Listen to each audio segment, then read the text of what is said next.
Et vous voyez que sont liés à l'alphabet l'invention des religions universelles, la science, la notion de citoyenneté, puisque tout le monde peut lire et comprendre la loi, la monnaie, à cause de son caractère très simple et très universel, sa facilité de circulation. On n'a pas inventé la monnaie avant l'alphabet, mais après et dans des régions qui étaient déjà alphabétisées. Donc vous voyez que de nouvelles formes culturelles sont apparues avec l'écriture, avec l'alphabet, également avec l'imprimerie, parce qu'avec l'imprimerie, non seulement le langage acquiert une mémoire technique, mais en plus une capacité de reproduction technique. Et alors vous voyez les formes culturelles qui sont liées à l'imprimerie, la réforme religieuse, les droits de l'homme, la science expérimentale, la révolution industrielle, donc un énorme bouleversement de civilisation. Et je dirais un bouleversement de civilisation qui n'a pas encore fait sentir tous ses effets dans toutes les cultures de la planète. C'est encore un mouvement en cours, celui de la transformation culturelle amenée par l'imprimerie et les médias de masse. Eh bien, ce mouvement n'a pas encore achevé tous ses effets que déjà il y a une nouvelle transformation du langage, et c'est celle qui est amenée par le cyberespace. Alors c'est très important de comprendre par rapport aux autres transformations quelles sont les nouveautés amenées par le cyberespace. Alors ces nouveautés sont d'abord l'ubiquité, autrement dit, chaque fois que vous avez des signes culturels, quels qu'ils soient, écrits, parlés, des images, de la musique, n'importe quoi, quand ces signes culturels sont quelque part dans le réseau, ils sont virtuellement partout dans le réseau. Donc ça, c'est l'ubiquité. Et ça, c'est quelque chose de nouveau. Deuxième grand trait culturel, Derrick a beaucoup insisté là-dessus et à juste titre, c'est l'interconnexion. Autrement dit, tous ces messages, tous ces signes sont virtuellement interconnectés les uns aux autres. C'est l'hypertextualisation des documents. Si bien que d'une certaine manière, il n'y a plus qu'un seul document dans le cyberespace. Mais un document, bien sûr, multimédia, multilingue, multi-auteur, multilecteur et en transformation permanente. Et enfin, un aspect qui est également essentiel, c'est la capacité que des signes culturels ont d'agir par eux-mêmes. Là, c'est pas seulement ils se conservent, ça c'est l'écriture. C'est pas seulement ils se reproduisent, ça c'est l'imprimerie.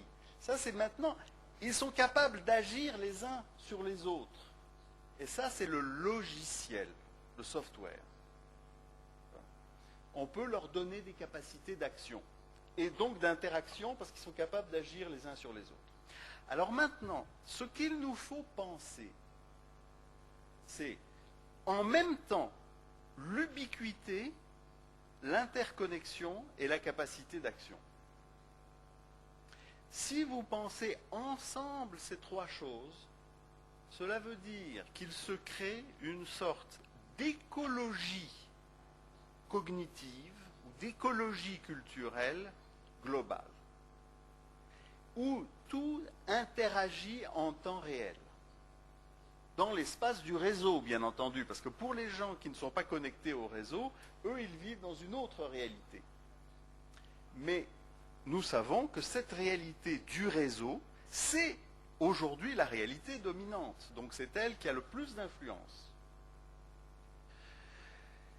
Et ça existe depuis quand?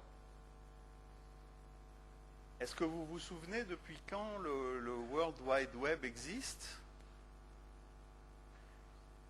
93, 94, 94, on commence à en parler.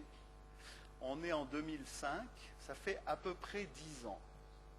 Autrement dit, rien du tout à l'échelle de l'évolution culturelle.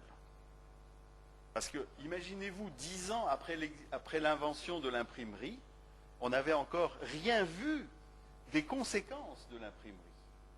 aujourd'hui, on n'a encore rien vu des conséquences culturelles, des conséquences de civilisation de la transformation technique que nous vivons. Parce que la technique avance très vite, mais la culture a son propre rythme d'évolution qui se compte forcément en générations, n'est-ce pas, qui ne se compte pas au rythme des dépôts de brevets et des inventions techniques.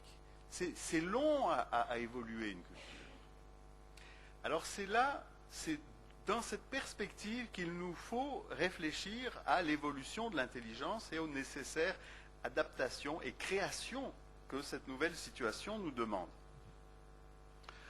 Alors, je voudrais maintenant mettre en rapport cette évolution des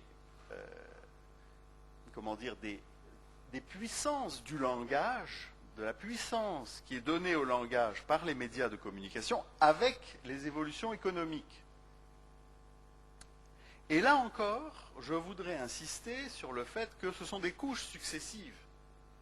Ce ne sont pas il n'y a pas de substitution des nouveautés par rapport aux choses anciennes. Donc,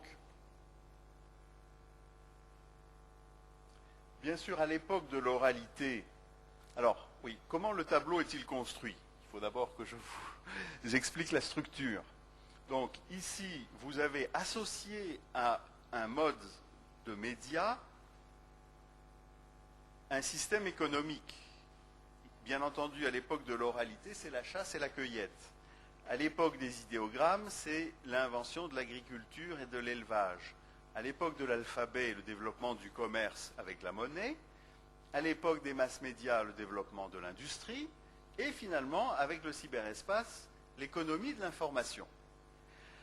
À chaque étape, vous avez l'apparition d'un nouveau genre de travail et d'un nouveau genre de capital qui ne supprime pas les genres de travaux antérieurs et les genres de capitaux antérieurs. Alors, à l'époque de l'oralité, bien sûr, le travail consiste à chasser et à cueillir, faire la cueillette, et on est organisé en tribus. Et le capital fondamental, c'est la population humaine elle-même. C'est avoir des enfants. C'est pour ça que l'échange des femmes, par exemple, est si important, parce que la femme, c'est le moyen de reproduction du capital fondamental qui est la population humaine. Bon. Et puis, il y a des règles d'échange, le don, etc., les règles de parenté, justement, pour reproduire la population.